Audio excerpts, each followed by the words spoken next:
I mean, seriously, how hard is it to throw your hat in the ring? I wonder if I threw that out of focus.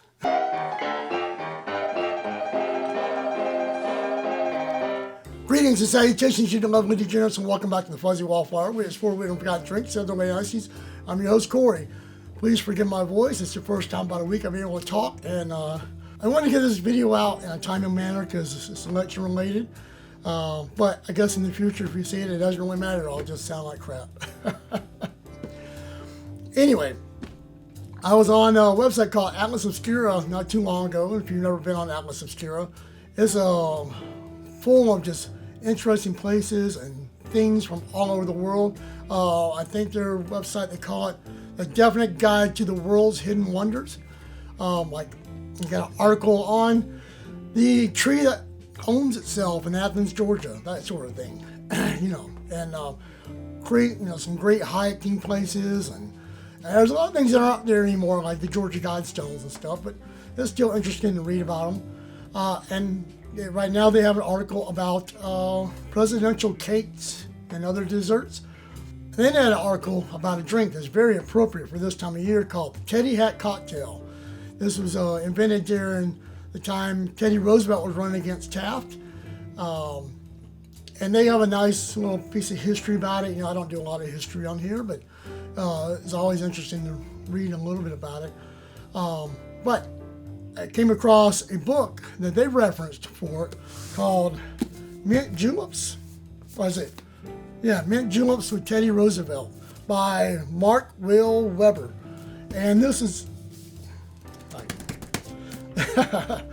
this is a complete history of presidential drinking. So it's got every president from George Washington up until Obama and all their drinking habits or lack of drinking habits. Haven't dove too far into it, just doing the Teddy Roosevelt stuff, and it's broken up where you can just read each president in short bursts. I did kind of look at the Prohibition era, and of course they had alcohol even though we weren't allowed to, but that's for a whole other video. Anyway, what's interesting about the Teddy Roosevelt scenario is that he wasn't a big drinker either. He said he didn't like whiskey, but he did drink a lot of mint juleps, which is interesting. As one of his people had said, so I can find the quote. It said, "So when the old Rough Rider said he never drank whiskey, and more accurate statements should have included, except when presented with fresh mint sprig, a sugar cube, and finely crushed ice." So yeah, we can all be a little hypocrite for our intoxicants, I guess. But yeah, what's interesting about this cocktail is, there's a basic cocktail. It's more vintage cocktails, there's like Dubonnet in there, which you don't see a lot in new drinks. But the Garnish was crazy. They made this little hat out of the lemon peel, sort of like the Rough Riders hats. And if you left it in your drink, you were for Roosevelt. If you took it out of your drink, for Taft. Which means that we've been doing this politicking ideology stuff for way longer than our modern age. With that said, I am not a bartender. Do not take any of this as bartending advice. So let's make a cocktail. And the drink itself is pretty simple. It's just got some unique ingredients that I haven't really used yet or before. So let's just start from the top. So we got a couple of dashes of orange bitters. Get you in. I said half a pony of raspberry syrup. A pony is 1 ounce, so it's half an ounce. Raspberry syrup. I've never used it for anything before. I found some on Amazon. I'm sure you can probably find in the grocery store if you really look. I will say I tried this in lemonade. It was pretty tasty. So half an ounce of raspberry syrup. 1 pony of gin, or 1 ounce of gin. Half a pony, half an ounce of French Vermouth. And half a pony of Dubonnet, which is French style Grand Aperitif. It's basically a fortified wine, I think, something. I know it's a wine in the wine family. So we're half a pony. All right, it's shaking time.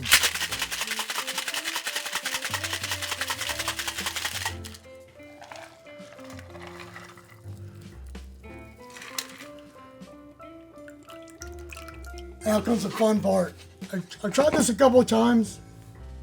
I found it was better for me to use this, but if you have a knife, some of you bartenders may be better at that than me, but you know, it gets the job done. Okay, essentially from here, just make a hat. The only reference I had is on the Atlas Obscura site, and they just made it like a kind of a fancy box. So I'm gonna go with that.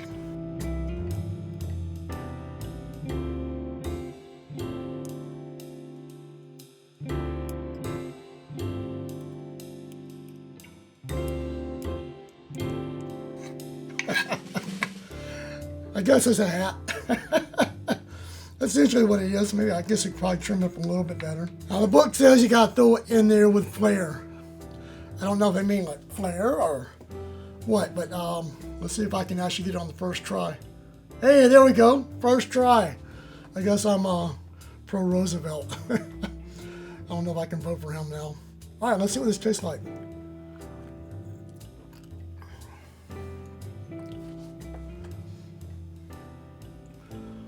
That's interesting.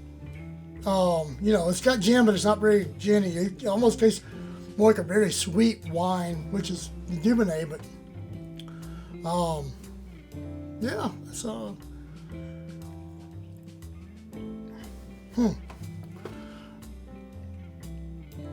yeah, it's drinkable. I think probably could balance it out a little bit better, but you know, it's definitely red.